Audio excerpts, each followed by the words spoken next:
Good Wednesday morning, and welcome to another episode of Martin's Koi Pond and Aquatics. And this is episode 80.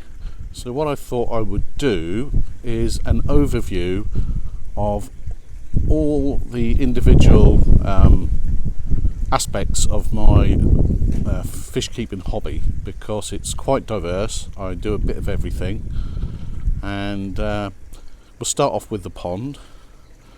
As you can see, my viewing chair is in position because the weather is such now that I can sit by the pond, with the coat on obviously, and enjoy my koi, which obviously I haven't been able to do for the last 4 months because of it being winter. But we're now in March, heading towards spring, and the sun is out and it's a lovely day. So I'm going to do some koi viewing. Now on the koi themselves, just move in so we can see them. I have recently moved 4 on. I was at 15 in the pond, and I had 4 little ones that didn't really feature in my plans going forward. I want 12 fish as a maximum, and I moved those 4 fish on, leaving me room for 1 fish, which has been purchased. It's a Shiro Atsuri by Afuchi, and I picked that up when the weather warms up a little bit. Kingsley & Koi is where I bought it, and they're holding it for me, no extra charge.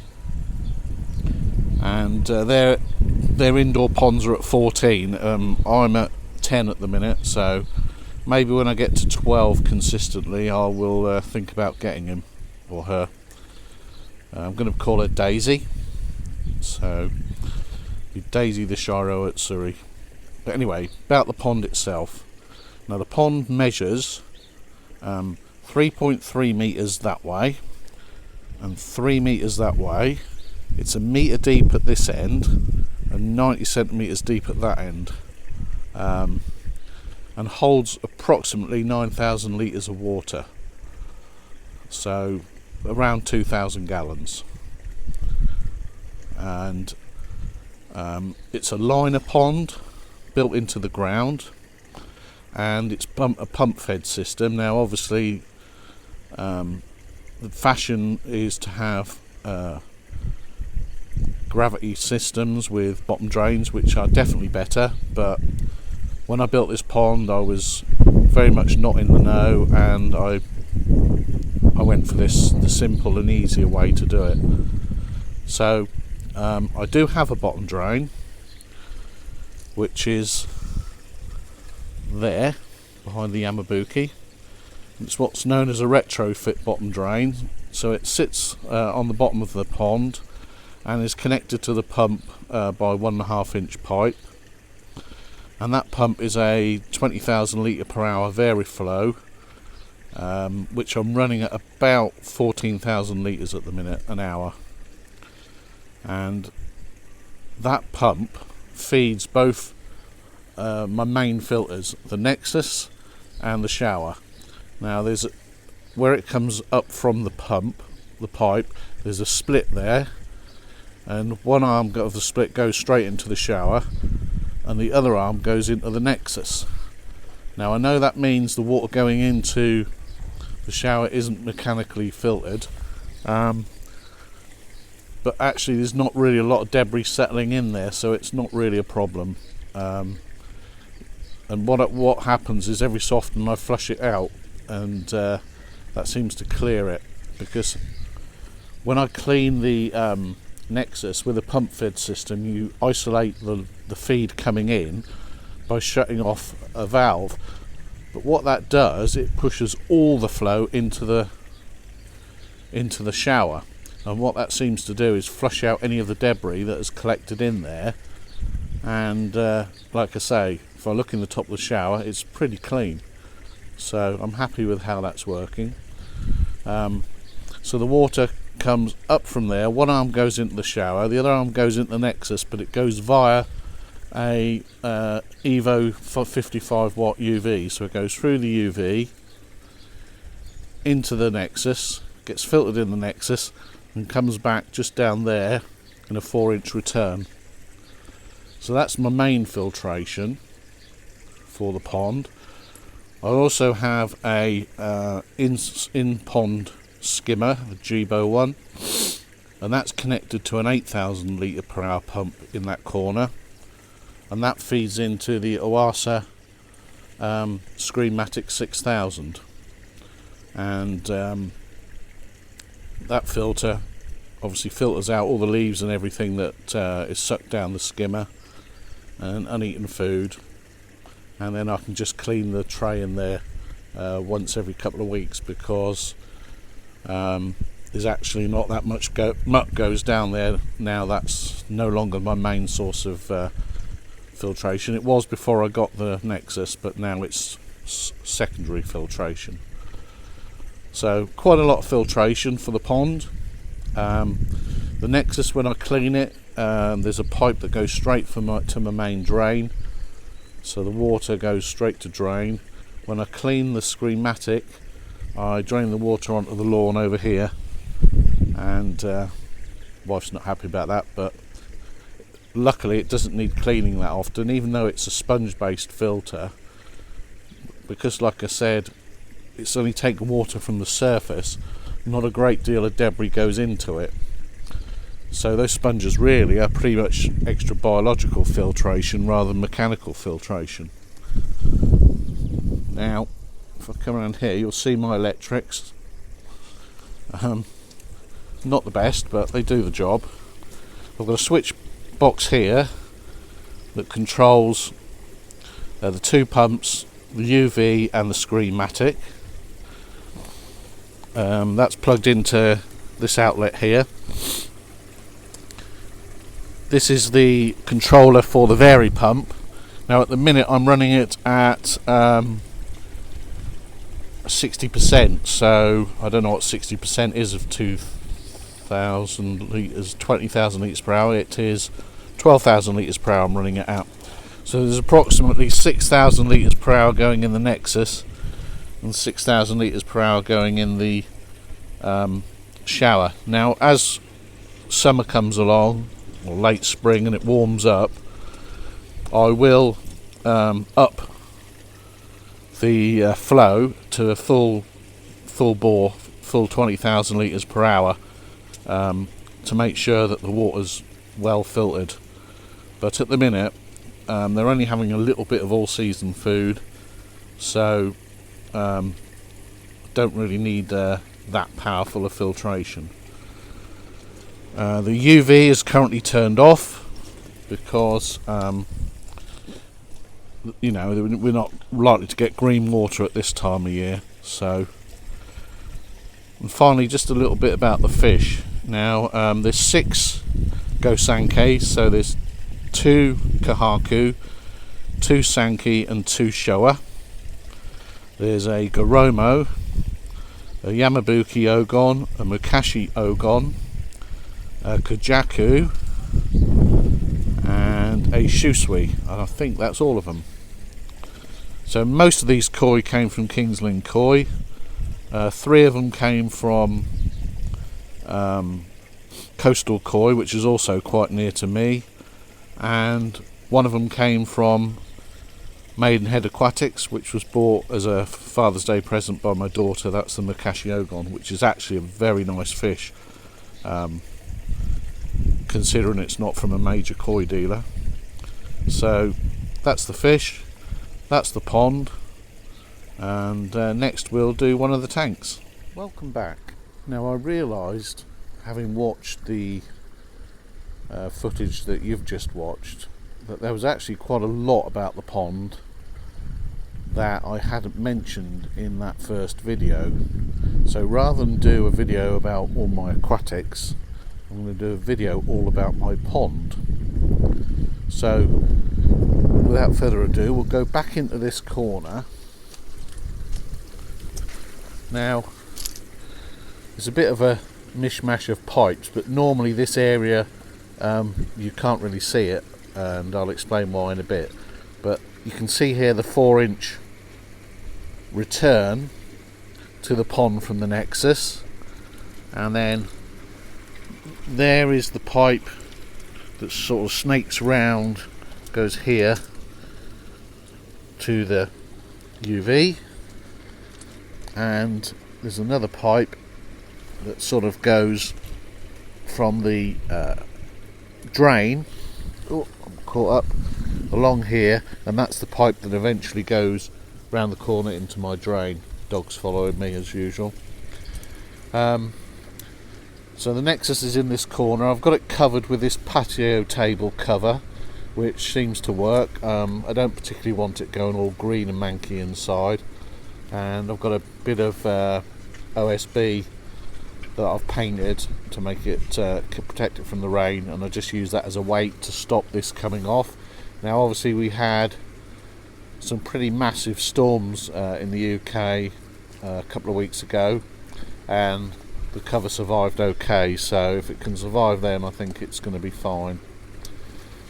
Now above the nexus we have the air pumps, and I have this air pump here, I can't remember, Aqua might be, that powers the air inside the nexus, so that powers the moving bed, and then when I clean it, it also boils the Easy and the K1 Micro in there. So that one air pump there is just for the nexus.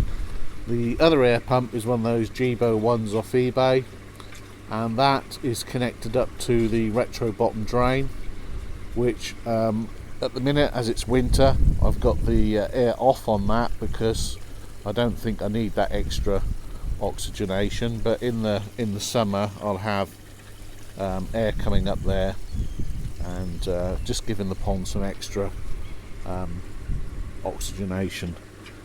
And I've got some various bits of koi art here, a couple of bits I bought off Facebook. These were made by Martin of Devon Koi.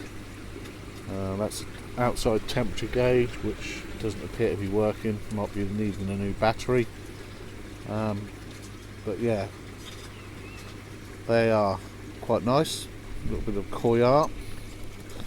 So what you probably have noticed in these videos is this fence. Now I have a 3-foot high net fence all the way round the pond, and that is to deter herons, other predators, and this guy because he likes to drink from the pond.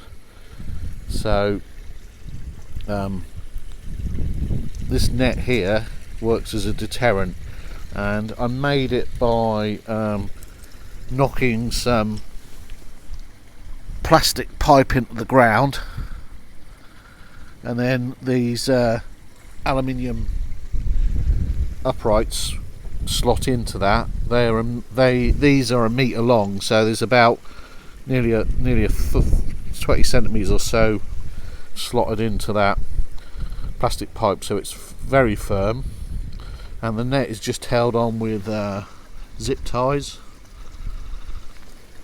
so that's quite simple, but that has so far given me protection from predators. I've never lost a fish to my knowledge. Well, I wouldn't know if I'd lost a fish, wouldn't I? So that works really well. Also, when the grandkids are over, it's a bit of a physical barrier for them as well, although obviously it wouldn't stop a child falling in, but it probably stops them leaning over so that they might fall in. I've got a floating temperature gauge, and we are at 10 degrees, it looks like, just perhaps 9.5 today, and obviously I like that one.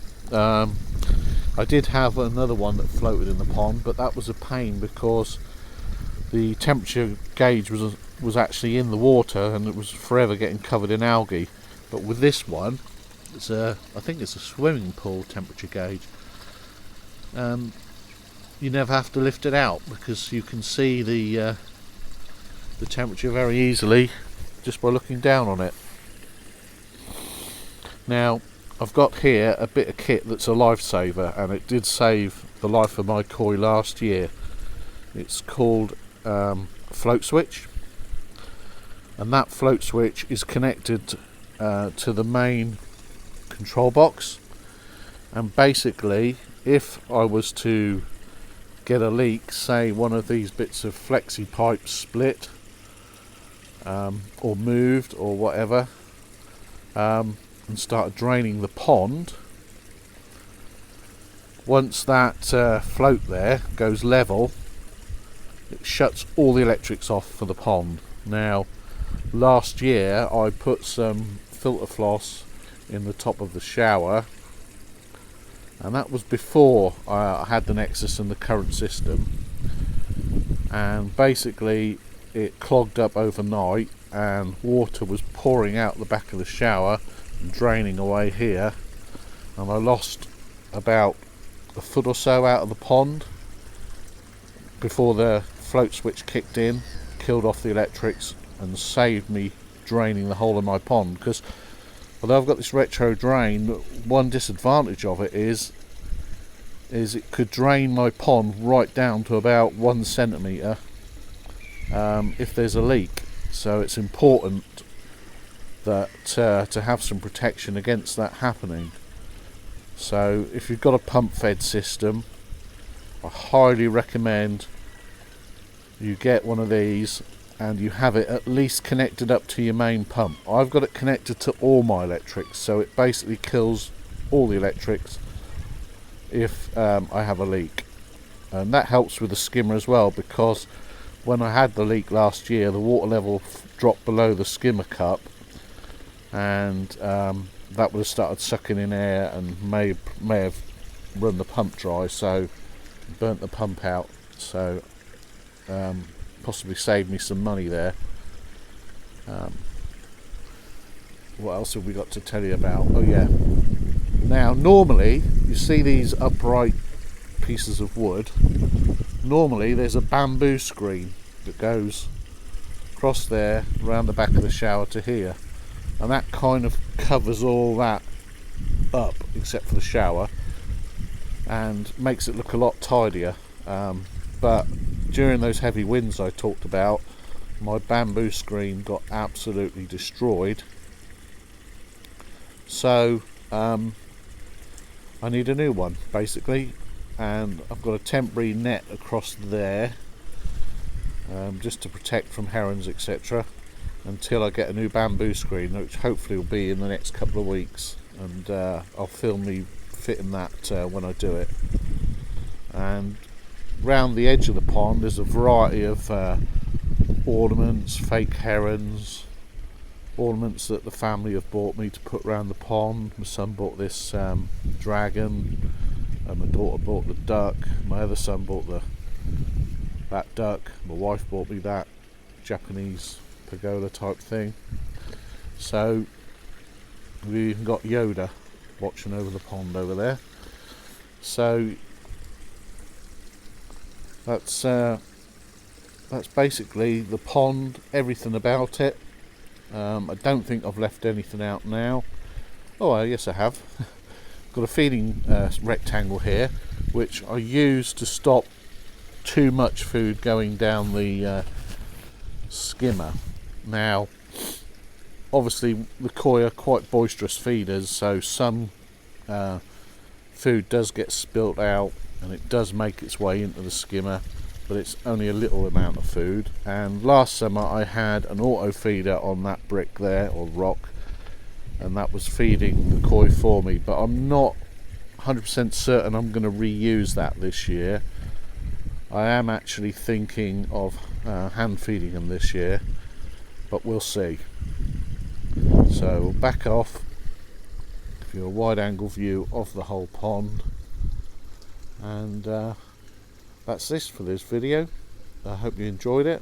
That's a whole overview of my pond, everything about it, all the equipment, what I've got to do, as in fit a new bamboo screen, and maybe tidy up some of those flexi pipes over that far side. Might do that this year. Right, that's episode 80 finished. I will catch you in the next one.